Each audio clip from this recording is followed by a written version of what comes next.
Que bom, meus irmãos, nós queremos convidar você a abrir a sua Bíblia na carta de Paulo a Éfeso. Vários irmãos estão conosco aqui também através da transmissão. Você que está conosco pela primeira vez, ou está nos acompanhando na transmissão pela primeira vez, eu preciso só te explicar uma coisa. Como igreja, nós acreditamos na metodologia de pregação expositiva das Escrituras. Então a gente pega um livro da Bíblia e durante alguns domingos a gente fica neste livro extraindo aquilo que a palavra de Deus nos ensina. E nós já estamos há 7 domingos, a gente fecha agora no mês de março, nós temos de maneira mais exaustiva mergulhado na carta de Paulo a Éfeso, até porque o nosso tema esse ano é maturidade. E a ênfase de Paulo, quando ele escreve a igreja em Éfeso, era que esta igreja pudesse de fato ser uma igreja madura, uma igreja que pudesse crescer em Cristo Jesus, conhecer a maturidade. E nós estamos nessa jornada de crescimento, nessa jornada de maturidade.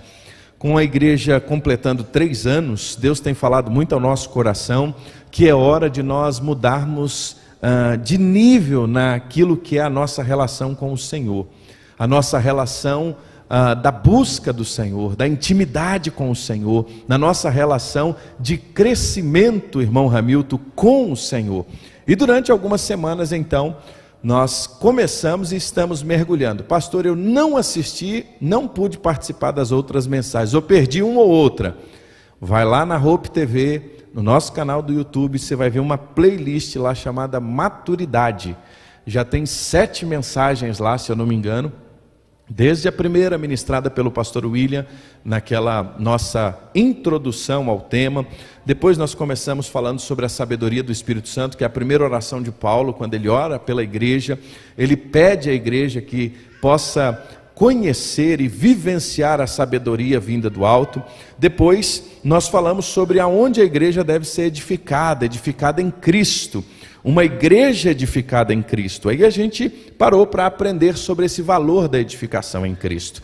E aí nós vimos que o fundamento da igreja é Cristo Jesus, edificada em Cristo. E na última semana nós aprendemos, nas 2 últimas mensagens, nós aprendemos sobre onde estão as nossas raízes, enraizados em Cristo. E aí nós falamos sobre a poda, nós falamos sobre raízes.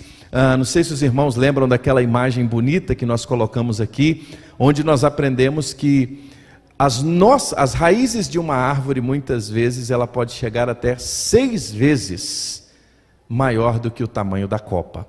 E aí nós aprendemos durante 2 semanas que há muito mais em nós que ninguém conhece do que aquilo que nós apresentamos. E aí, irmão Benhur, nós aprendemos, Isaac, que tem raízes na nossa vida, irmão Geraldo, que precisam de poda. E a poda dói. Durante estas semanas, nós paramos para ler Éfeso, nós ouvimos Éfeso, e na última semana nós tivemos uma experiência como igreja, talvez única para muitos. Quem copiou pelo menos um versículo aí essa semana no caderno de Éfeso, levanta a mão. Olha aí, ó, que maravilha, que grupo bom. Se você não copiou, eu queria desafiar você esta semana. Pastor, não terminei. Começa então. Nós estamos tentando copiar pelo menos todo o livro de Éfeso. Essa é a nossa primeira experiência. Depois, como igreja, nós vamos dividir juntos e vamos copiar todo o Novo Testamento, e depois nós vamos copiar a Bíblia inteira, em nome de Jesus. Nós queremos juntos, como igreja, não é que talvez você sozinho vá copiar a Bíblia inteira. Se você quiser aceitar esse desafio, pastor Edgar Barreto Antunes fez isso, lembrei o nome dele, irmã Marília. Pastor Edgar fez isso sozinho, com muito apego, e ele copiou a Bíblia toda. Mas nós queremos, como igreja, dividir entre nós, multiplicar entre nós os escribas, assim como a lei era copiada. Nós queremos copiar a lei de Deus hoje novamente, não só copiá-la no papel, mas nessa experiência ela vai sendo copiada no nosso coração. Desafio dessa semana. O desafio dessa semana, irmã Benildes, não está em copiar. O desafio dessa semana não está em ouvir e não está em ler. O desafio dessa semana é decorar. Olha aí. E aí nós vamos juntos decorar o texto de Efésios, capítulo 4, versículos de 11 a 14. 3 versículos bíblicos, tarefa de embaixador do rei. Uma vez embaixador, sempre embaixador do rei. Então, nós vamos decorar Efésios, capítulo 4, versículos de 11 a 13, que é o texto que nós vamos ler hoje. Vamos meditar na palavra de Deus, nesta nossa, mais uma mensagem, onde nós crescemos em maturidade. Diz assim Efésios capítulo 4, versículos de 11 a 14. Ele mesmo concedeu uns para apóstolos, outros para profetas, outros para evangelistas e outros para pastores e mestres, com vistas ao aperfeiçoamento dos santos, para o desempenho do seu serviço, para a edificação do corpo de Cristo, até que todos cheguemos à unidade da fé e do pleno conhecimento do Filho de Deus, ao estado de pessoa madura, à medida da estatura da plenitude de Cristo, para que não sejais mais como crianças, arrastados pelas ondas e levados de um lado para o outro por qualquer vento de doutrina, pela artimanha das pessoas e pela astúcia com que induzem ao erro. Qual é o seu objetivo de vida? Mais especificamente, qual é o seu objetivo de vida com Deus? Se você pudesse responder em uma frase, Léo, que frase você responderia, Evert? Dalmo, qual é o seu objetivo, a sua meta? Se a gente pode assim dizer, irmão Ana, qual seria, irmão Alexandre, a sua meta da sua jornada com Deus? Se nós pudéssemos parar, Gabriela, e ter um objetivo, que objetivo seria esse na nossa vida cristã? Porque, Raquel, de alguma forma, todos nós temos algumas metas de vida. Metas para a nossa família, metas para a nossa vida educacional, metas, por exemplo, para a nossa saúde, como o nosso peso, metas de atividades físicas. Muitas coisas na nossa vida giram em torno de alguns objetivos, de algumas metas, metas financeiras, por exemplo. Mas, Rafael, qual é a sua meta para a sua vida cristã? Às vezes nós temos metas para todas as coisas, mas a pergunta é, qual a minha meta como alguém que deseja servir a Deus, seguir a Jesus? Aonde eu quero chegar, Marco Aurélio? Qual o caminho que eu quero estar? Quando eu penso daqui a alguns meses, aonde eu quero estar? Queria que você continuasse com a sua Bíblia aberta, porque nós vamos voltar aqui no capítulo 4. O capítulo 4, a partir do verso 1, é a continuidade daquilo que Paulo fez. Estou voltando lá na última mensagem sobre raízes, porque Paulo, irmã Samara, ele termina o capítulo 3 orando. E ele termina fazendo uma petição. Qual é a petição? Que a igreja em Éfeso esteja enraizada em Cristo. Ou seja, que a igreja de Éfeso pudesse ter um relacionamento com profundidade com o Senhor. E ele vai dizer que essa profundidade tem relação com conhecer o amor de Cristo, verso 19, que excede todo o entendimento. E quando nós estamos enraizados em Cristo, nós aprendemos que nós vamos compreender a largura, o comprimento, a altura, a profundidade de Deus. do relacionamento com o Senhor. E aí nós vamos nos tornando mais parecidos com Ele, é o que Paulo chama de plenitude. Quanto mais pleno um cristão se torna, mais ele se torna parecido com Jesus, mais ele se torna próximo de Jesus nas suas atitudes, na sua forma de ser. E Paulo, então, à luz desse texto, ele segue falando com a igreja. E aí a gente entra no capítulo 4, e Paulo começa o capítulo 4 falando de um novo estágio nessa caminhada da igreja e na caminhada dos irmãos. E Paulo vai falar agora da vocação dessa igreja, e a vocação da igreja de Jesus está relacionada com a unidade. Ser um só povo. Paulo começa o capítulo 4, irmão Josimar, dizendo assim: por isso eu, prisioneiro no Senhor, peço que vocês vivam de maneira digna a vocação em que foram chamados. Paulo está aqui mais uma vez, repetindo o clamor que foi da própria oração de Jesus em João 17, quando Jesus ora e ele diz: Pai, que eles sejam um. Um dos maiores desafios de uma comunidade de fé, um dos maiores desafios de uma família, um dos maiores desafios de uma relação de amizade, uma relação pessoal e interpessoal se chama comunidade, unidade, vida comum. É por isso que Paulo vai começar o capítulo 4 mostrando que a igreja tem uma vocação para andar unida, e quando não há unidade não há crescimento. É por isso que Satanás trabalha tanto para que seja quebrada a unidade na nossa casa, seja quebrada a unidade na igreja, seja quebrada a unidade aonde quer que seja. Um povo dividido não conquista nada. Uma família dividida não conquista nada. Um casal dividido não chega a lugar nenhum. Paulo começa dizendo que esta igreja foi chamada para ser uma igreja unida. Deus nos escolheu para sermos os seus embaixadores, ser os seus representantes. E olha que diante de todas essas circunstâncias, e no final nós vamos levantar um clamor aqui por esse tempo de guerra. Deixamos para o final que nós vamos ter um tempo específico, vamos orar pelo Lyubomir, vamos orar pelos nossos missionários que estão lá na Ucrânia, mas a expressão representante, embaixador, durante os últimos dias é uma expressão que nós estamos ouvindo toda hora.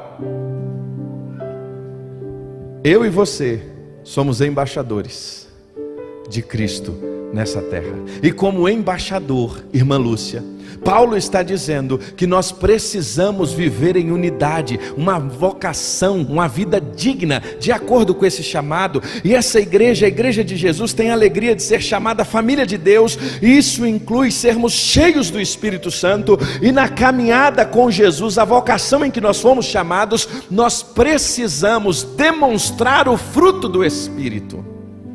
Por quê? Porque se as pessoas enxergam em nós o fruto do Espírito, facilmente elas vão enxergar em nós os embaixadores de Cristo, os embaixadores do reino de Deus. E aí Paulo vai dizer: vocês foram chamados, vivam de acordo com esta vocação, e vivam como? Humildes, mansos, longânimos, suportando uns aos outros. Paulo, ele encaminha agora a conversa, mostrando que nós devemos viver a vida de tal maneira que as pessoas que estão ao nosso redor enxerguem Cristo em nós, enxergue Cristo nas nossas vidas. Será se as pessoas conseguem ver Cristo em nós? Será se as pessoas que estão ao nosso redor conseguem enxergar a pessoa de Jesus na nossa vida?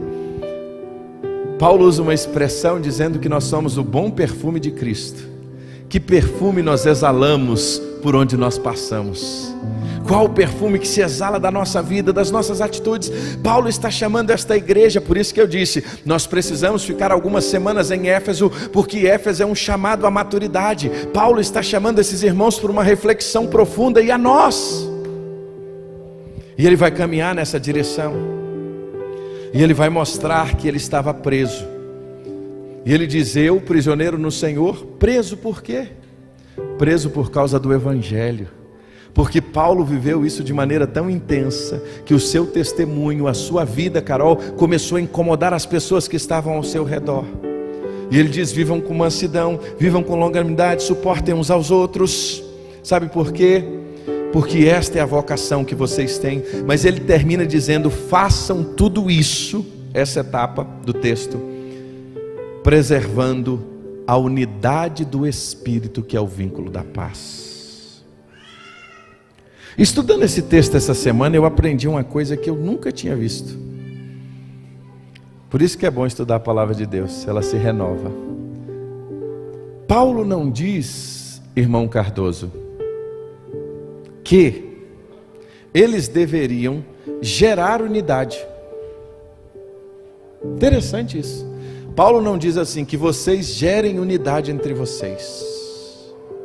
Sabe por que Paulo disse isso? Porque de nós mesmos é impossível gerar a unidade. A unidade é gerada pelo próprio Deus.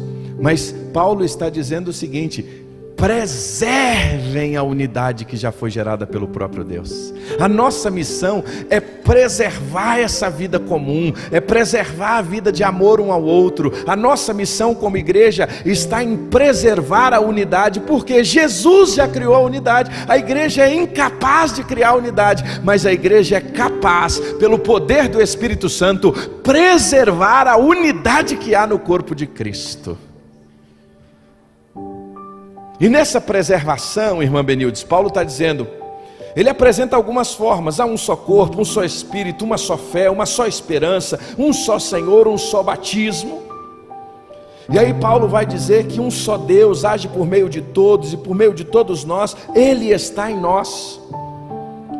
Agora é interessante que Paulo vai deixar claro que quando nós não andamos em Espírito, nós deixamos de preservar a unidade e nós colocamos em risco o corpo de Cristo.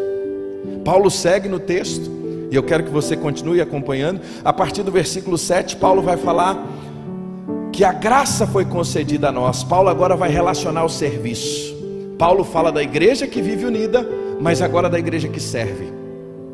E Paulo, falando sobre serviço, ele vai continuar ministrando sobre isso aos irmãos, e ele vai começar a mostrar que a unidade mais o serviço, ela vai gerar algo extraordinário. A partir do versículo de número 7, ele começa a abordar o santo ministério da palavra, o santo ministério do cristão, os dons, aquilo que o próprio Deus faz em nós. A partir do verso, por exemplo, de número 7, ele vai dizer que a graça foi concedida, e ele vai falar sobre dons.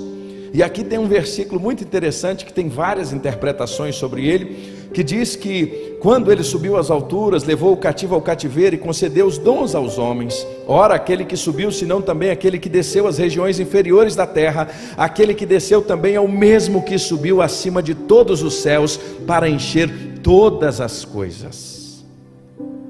Tem muita discussão teológica nesses versículos aqui. Aonde Cristo desceu? Há muitas interpretações, dentre elas se fala sobre a questão do sepulcro. Tem interpretações que vão dizer que ele foi e pregou os espíritos em prisão. Tem muitas interpretações e nós não vamos entrar nelas. Mas o que esse texto vai dizer? Que ele é soberano, que ele é Senhor em todos os lugares, acima dos céus, embaixo da terra. Não há nenhum lugar aonde Cristo não seja soberano. E isso é maravilhoso, porque nós temos a compreensão, principalmente num momento como esse, abro aqui um parêntese, que a gente vive uma confusão gigante, está mal saindo uma pandemia, e você diz assim, agora que as coisas pareciam que ia melhorar, vem aí essa guerra, e é tanta coisa acontecendo, e aí tem hora que você olha para um lado, olha para o outro e fala assim, meu Deus! O texto bíblico está nos dizendo que o seu Deus e o meu Deus não perdeu o controle de nenhuma das situações. Ele é Senhor, tanto no céu quanto na terra, embaixo da terra, aonde quer que esteja, indiferente do problema que você enfrente, indiferente do que a gente enfrenta, Elielson, Deus é soberano, Deus é Senhor. E aí o texto vai dizer que ele então concedeu uns ao apostolado, outros profetas, outros evangelistas e outros pastores e mestres. São 5 ministérios. Aqui Paulo não estava falando de hierarquia, Paulo não está falando de cargos, Paulo está falando de serviço. É diferente. Paulo não está dizendo aqui que o apóstolo manda no bispo, o bispo manda no pastor, essa hierarquia tão infantil que às vezes nós temos na nossa geração. Mas aqui Paulo está dizendo que Deus chamou uns para o apostolado. O que é o apostolado? É a obra missionária, é aqueles que vão a lugares distantes proclamar o evangelho. Apóstolo aqui não é o sentido, apóstolo aqui é enviado, não é hierarquia. Profeta é a proclamação pública das escrituras. Evangelista é aquele usado pelo Senhor para levar outros a evangelizarem.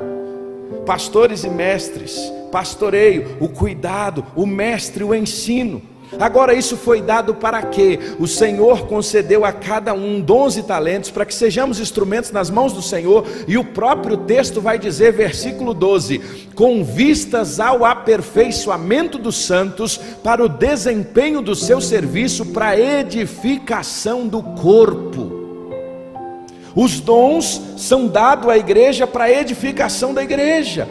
Em outras palavras, Paulo está dizendo, esta igreja vai ser edificada, ela precisa se desenvolver. Igreja em Éfeso, vocês precisam se desenvolver, porque o Senhor já deu a vocês dons, o Senhor já deu talentos, e esse crescimento tem relação com maturidade. Éfeso, Comunidade Batista Hope, Deus está nos dizendo, vocês precisam amadurecer. Igreja de Jesus, você precisa amadurecer. E a maturidade, ela é fruto de quê? Do Senhor usando dons e talentos no meio da igreja. E esses dons são usados, são expressos, e o corpo é o quê? Edificado. É por isso que nós temos tantos irmãos que atuam, que servem com amor, e quando servem nós somos o quê? Edificados. Versículo 13 vai dizer qual é a motivação disso. Aí eu queria que você prestasse bastante atenção, que é onde a gente quer chegar. E todos cheguem, ou até que todos cheguemos ao quê? A unidade da fé e do pleno conhecimento do Filho de Deus, ao estado de pessoa o quê? Você está acompanhando aí? Eu queria que você pudesse ter insistindo com os irmãos. Pessoa o quê? Imatura, não é isso que diz aí, Rafa? Madura. Pessoa, tem uma versão que diz assim, pessoa perfeita. Quem aqui tem essa versão? Pessoa perfeita. Não sei se está aí na sua versão desse modo. Perfeita para quê, irmã Benildes? Olha, Paulo estava dizendo, a igreja precisa amadurecer para que ela chegue à unidade da fé, o pleno conhecimento do Filho de Deus, ao estado de pessoa madura, à medida da estatura da plenitude de Cristo. Paulo fala de unidade, Paulo fala de maturidade, Paulo fala de plenitude. Sabe por quê? Porque, irmã Silvia, quando nós vivenciamos a unidade, e para viver a unidade a gente tem que abrir mão de si mesmo, a gente tem que abrir a mão da nossa vontade, a gente tem que abrir a mão do nosso querer, senão a gente não vive em unidade. Quando a gente abre mão de nós mesmos, a gente passa a viver a unidade na fé, e aí a gente está conhecendo o Filho de Deus, e aí nós passamos a maturidade, e aí a maturidade nos leva à plenitude. O que é a plenitude? Ser parecido com Cristo. Agora, quando isso não acontece, olha o que diz o versículo 14: para que não sejamos mais como crianças, arrastados pelas ondas e levados de um lado para o outro por qualquer vento de doutrina, pela artimanha das pessoas, pela astúcia dos que induzem ao erro. Paulo está dizendo que a vida cristã, se nós não amadurecermos, Se nós não conhecermos a Cristo na sua plenitude, se nós não mergulharmos diante do Senhor, para conhecê-lo em profundidade, irmão Wilson, nós seremos sim salvos em Cristo Jesus, nós teremos a certeza da salvação, nós teremos o nosso nome escrito no livro da vida. No entanto, nós iremos ter uma vida de oscilação, nós vamos ter uma vida como uma criança. Paulo está dizendo que nós vamos ser inconstantes, e aí a gente lembra quantas pessoas que chegam na igreja, conhecem a Cristo, têm uma experiência pessoal com Jesus, começa muito bem, mas quando precisa avançar, conhecer a Cristo, deixar que o Espírito Santo comece a moldar a sua vida, quando vem o confronto, quando vem a dor, quando vem a hora de mudar o estágio, quando vem a hora de amadurecer, não está disposta a abrir mão. E quando a gente não está disposto a abrir mão, nós não entramos nesse modelo que Paulo está dizendo, a estatura de plenitude. Nós não entramos nesse modelo em ser parecido com Cristo, e aí nós não entramos na maturidade. E quando nós não entramos na maturidade, nós passamos a viver como uma criança, e criança é inconstante. Cristãos constantes são cristãos maduros. Cristãos inconstantes têm relação com a ausência de maturidade. Menino que é assim, começa uma coisa aqui, meia hora depois ele já está fazendo outra, uma hora depois ele já está em outra atividade, porque criança é assim. A inconstância é uma das características de uma criança. É por isso que Paulo, quando escreve à igreja em Corinto, ele diz assim: eu não vos pude tratar como espirituais, mas eu vos trato como carnais, crianças. Vocês ainda estão tomando leite. Por quê? Porque vocês não entraram num processo de maturidade. E maturidade não tem relação com o ano de igreja. Às vezes tem 20, 30, 40, 50 anos na igreja e continua do mesmo jeito, continua com as mesmas atitudes, continua com as mesmas práticas. Por quê? Porque é inconstante. E a inconstância, ela é fruto de quê? Da imaturidade. Qual é o convite de Paulo então para nós hoje? Qual é o convite de Paulo para a nossa vida neste encontro? Paulo está dizendo: eu quero ver vocês crescendo na unidade da fé, no conhecimento do Filho de Deus, ao estado de pessoa madura, à medida da estatura da plenitude de Cristo.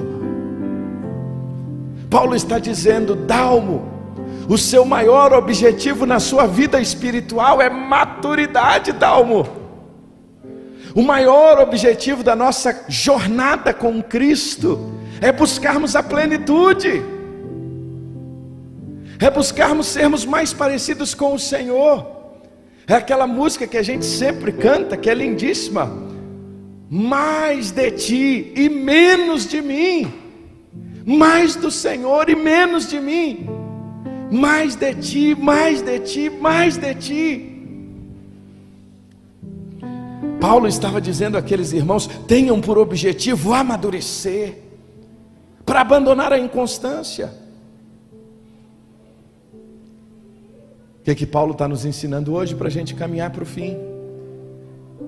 Paulo está nos ensinando que nós precisamos preservar a unidade. Nós precisamos ser homens e mulheres que preservem a unidade. Nós não temos condições de criar unidade, mas nós somos chamados a preservar a unidade. O que é preservar a unidade?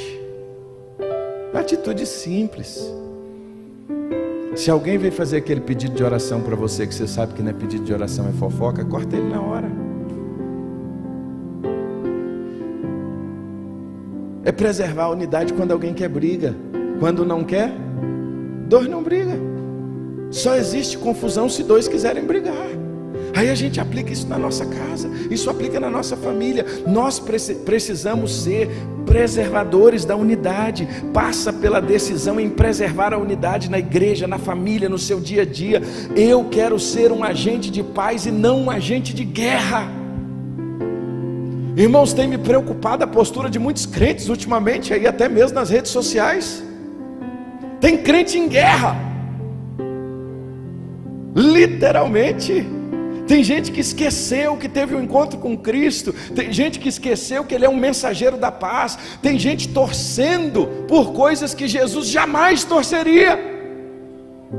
Olha a que ponto nós chegamos. Isso é o que? Imaturidade. Quando Paulo está dizendo: sejam vocês, lutem vocês pela preservação da unidade. A unidade na igreja, a unidade na família, aonde quer que seja, lá no seu trabalho. Alguém chegou para te trazer uma contenda, diz assim: cara, eu não quero briga.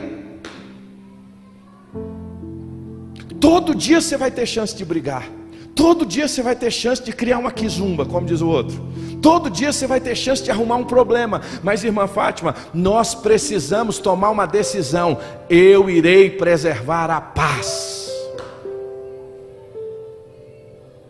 E esse ano é um desafio para a gente, hein?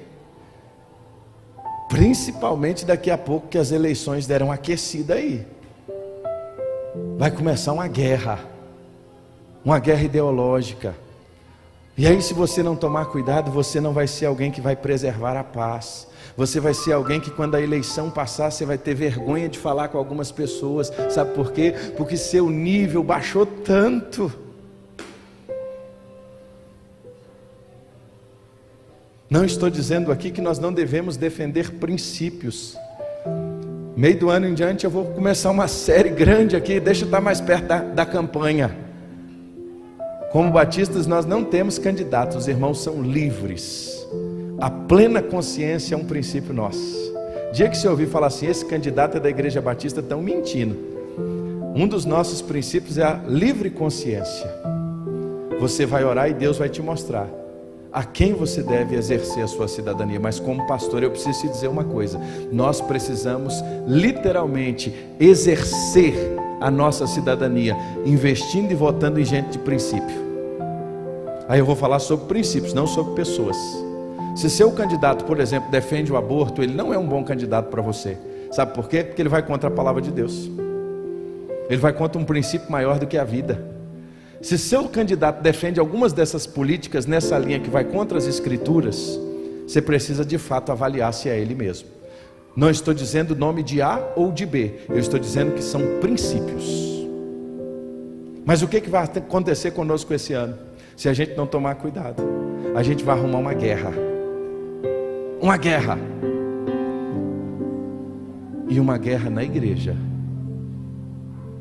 Então eu vou te pedir assim, em nome de Jesus, nos grupos da igreja, e vou te abençoar. No grupo da sua família, não posta nada de política não.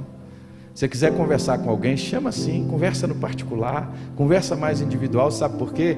Porque isso vai trazer uma guerra. Uma guerra. E nós precisamos ter sabedoria. Nós somos agentes de paz. Nós somos o povo chamado para trazer paz. Nós precisamos preservar a unidade. E aí Paulo vai dizer: busque a maturidade. Paulo está dizendo: preserve a unidade. Segunda coisa, busque a maturidade. Irmãos, hoje na EBD a gente começou um curso aqui extraordinário. Estou crucificado com Cristo. A maturidade cristã, ela só virá através da busca. Se você não estiver disposto a buscar, você vai viver uma vida cristã medíocre. Eu irei viver uma vida cristã medíocre. Vai passar anos e anos e nós vamos estar o quê? Medíocre é mediano. Por isso Paulo está dizendo: busque a maturidade. E aí ele vai dizer: fruto disso, vocês vão viver a plenitude. O estágio da plenitude é possível. Qual é o estágio da plenitude? Ser parecido com Cristo.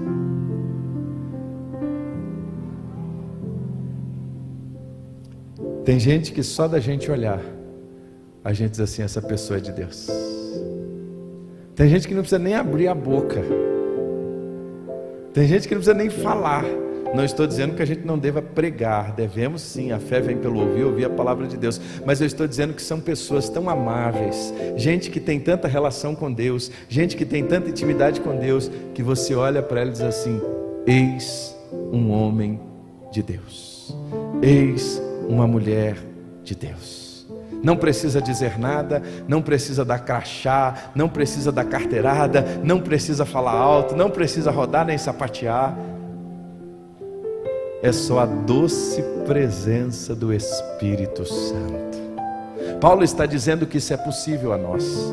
Paulo está dizendo que isso é possível a mim, isso é possível a você. Só que a gente precisa ter como objetivo o quê? A maturidade espiritual. Por isso eu comecei te perguntando: qual é o seu objetivo de vida cristã?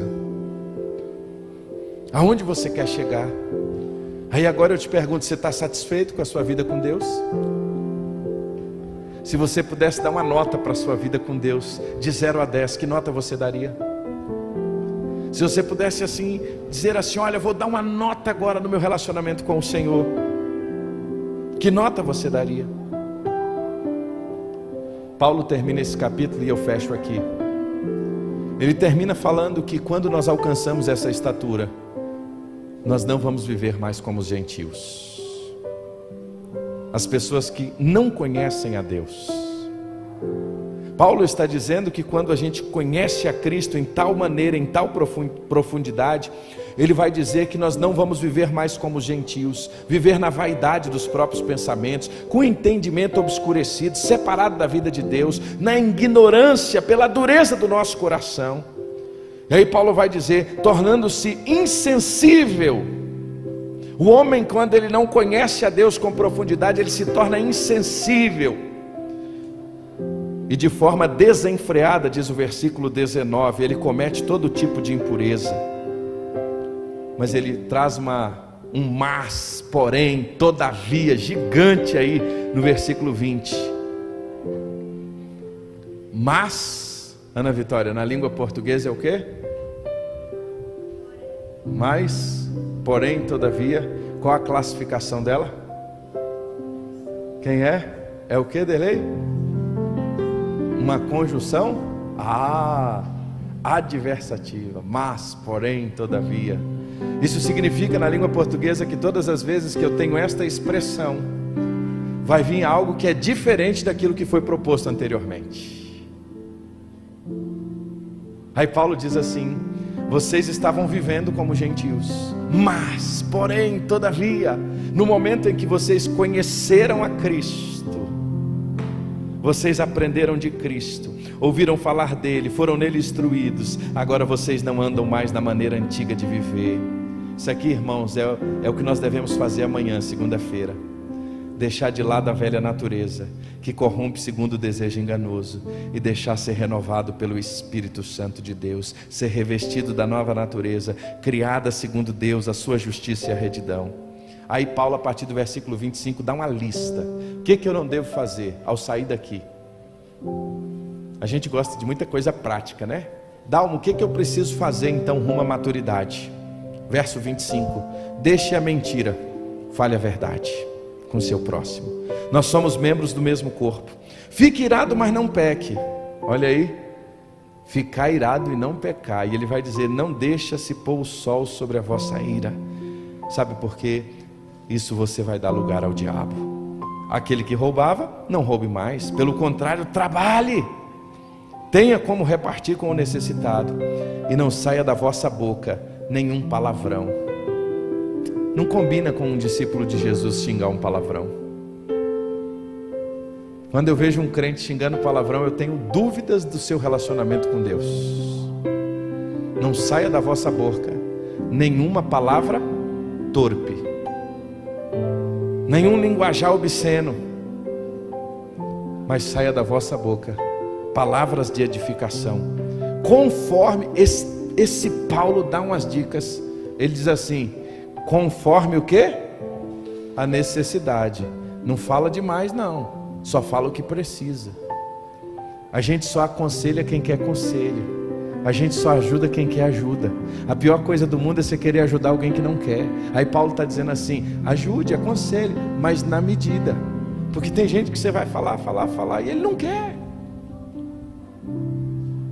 Conselho para segunda-feira. E ele termina: e não entristeça o Espírito Santo, o qual vocês foram selados para o dia da redenção. Não haja no meio de vocês amargura, indignação, ira, gritaria e blasfêmia, bem como qualquer maldade. Pelo contrário, sejam bondosos, compassivos uns para com os outros, perdoando uns aos outros, como também Deus em Cristo perdoou vocês. Como anda a sua vida cristã? Como anda seu relacionamento com o Senhor? Termino te perguntando, qual é o seu objetivo de vida? Você tem andado na inconstância? Sua vida cristã parece um eletrocardiograma? Assim, ó. Lá em cima, aqui embaixo, em cima, embaixo, em cima, embaixo, em cima, embaixo. Ou a sua vida cristã está assim, ó. De vez em quando, claro, não há perfeição, mas você nota. Você pode dizer que você cresceu nesse tempo de pandemia? Você é um discípulo melhor?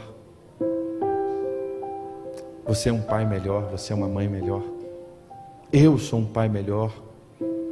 Eu sou um irmão melhor. Eu sou um filho melhor. Que nota você se dá? Qual é o seu objetivo de vida? Quero te convidar a ficar de pé. Onde você deseja chegar este ano? Aonde você deseja alcançar? Nós vamos repetir aquela canção, Santo Espírito. A Bíblia diz que é o Espírito Santo que nos convence do pecado, da justiça e do juízo. E eu queria te convidar hoje, nessa reflexão, que a gente tem pensado sobre o Espírito Santo, que a gente tem pensado sobre maturidade, a você fazer uma oração ao Senhor e dizer ao Senhor: Pai, eu quero mudar de nível.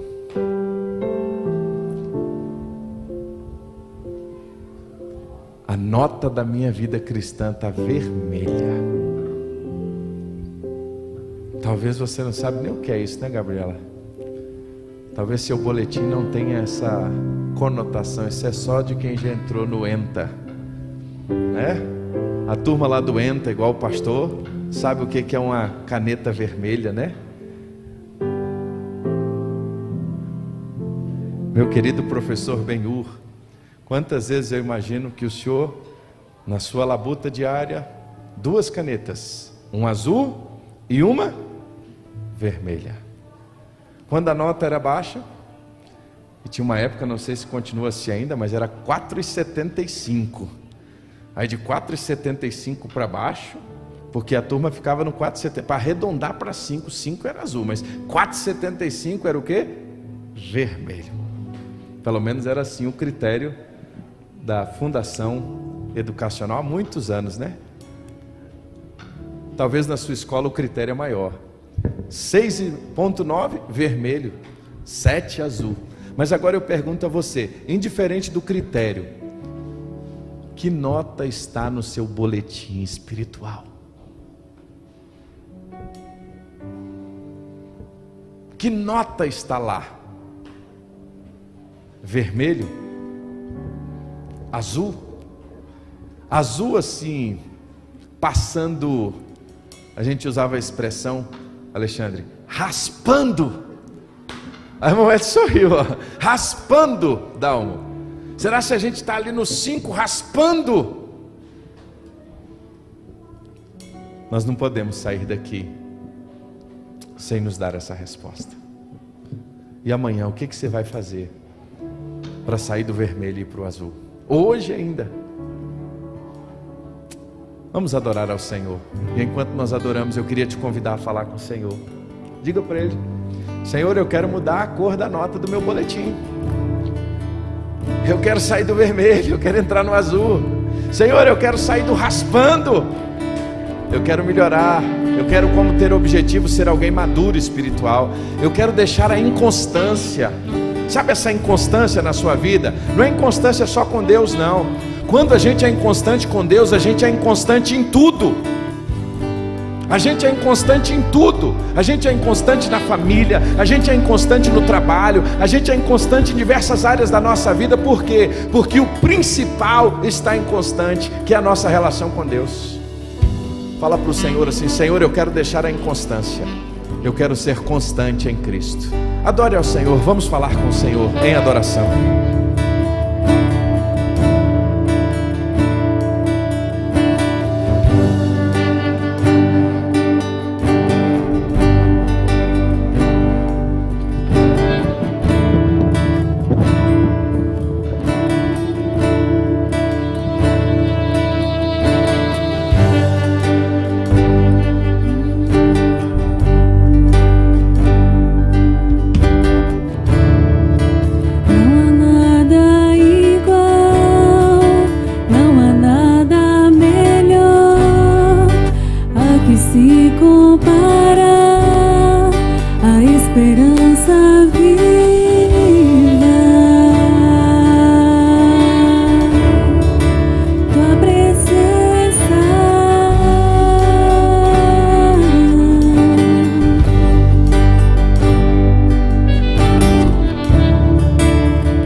Clame ao Senhor.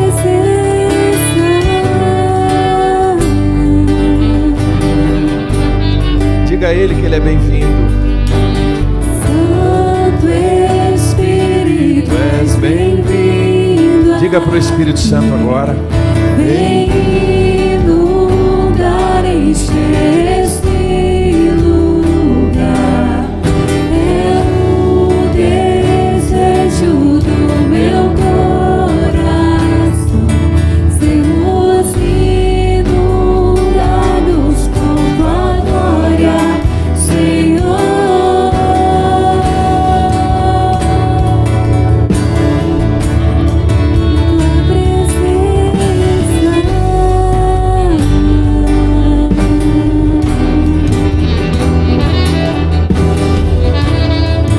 Não há nada igual, não há nada melhor, a que se compara a esperança viva.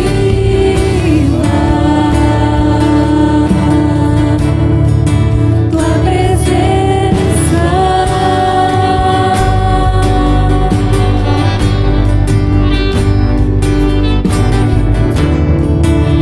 eu provei e vi o mais doce amor que liberta o meu ser e a vergonha de estar. Tua presença,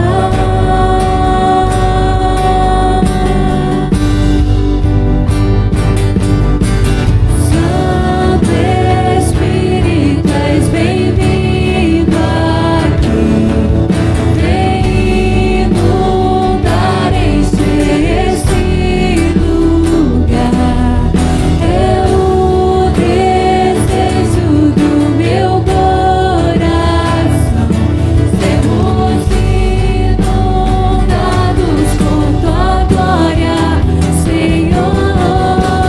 Santo Espírito, és bem-vindo aqui.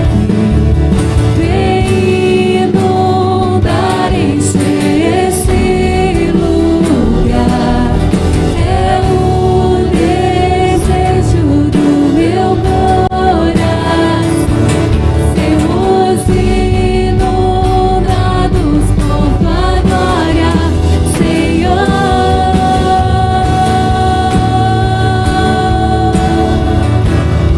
Eu quero convidar você agora a orar e a dizer: Senhor, inunda a minha vida. Eu quero ser tão cheio que não haja espaço para mais nada, que não haja espaço para o pecado, que não haja espaço para a carnalidade, que não haja espaço, Senhor, na minha vida, a não ser para a tua presença. Transborda, Espírito Santo, na minha vida. Transborda, Espírito Santo, no meu dia a dia. Transborda, Espírito Santo, em mim. Eu quero ser um cristão maduro. Eu não quero ser inconstante. Eu quero ter constância na tua presença. Pai, nesta noite nós te louvamos, nós te agradecemos pela tua palavra que é viva e eficaz. Ó Deus, tão simples, mas que nos leva, ó Deus, uma profundidade tão grande, a navegar em águas profundas. Senhor, nós não queremos sair daqui sendo as mesmas pessoas. Nós não queremos sair daqui do jeito que nós entramos. Nós estamos saindo daqui com uma proposta de mudança. Nós estamos saindo daqui com um objetivo esta semana, de caminharmos em direção à maturidade espiritual. Perdoa, Senhor, a nossa inconstância. Perdoa, Senhor, quantas vezes nós agimos como crianças. Perdoa, Senhor, que muitas vezes nós desonramos ao Senhor. Mas, Pai, nessa noite nós entregamos ao Senhor as nossas vidas, renovamos a nossa aliança com o Senhor e te suplicamos. Nós queremos a maturidade. Nós não queremos ser mais os mesmos. Nós queremos sermos melhores, e que as pessoas possam ver o Senhor na nossa vida. É a nossa oração, em nome de Jesus. Pai, nós lembramos agora da Ucrânia, nós lembramos agora da Rússia, nós lembramos dos nossos missionários ali, Senhor. Nós lembramos do Libomir, nós lembramos, Senhor, de todos eles. Guarda, Senhor, eles agora. Toma eles, Pai, nossos 18 missionários que estão trabalhando naquele país. Abençoa o pastor Marcos, que está naquela caravana levando comida para a Polônia, para receber os refugiados. Abençoa a nossa junta, Senhor, em todas as suas ações. Que possamos, ó Deus, fazer uma campanha extraordinária a partir do 3º domingo deste mês, para levantarmos recursos para enviar aqueles refugiados. Tem misericórdia de nós, Pai. Pai, tem misericórdia deles nesse tempo. E que a paz do Senhor venha sobre aqueles países. E em especial, guarda o povo ucraniano neste momento. Consola aquelas famílias enlutadas, Deus. E nós pedimos a tua visitação, porque tu és um Deus de paz. É a nossa oração, em nome de Jesus. Amém, Senhor.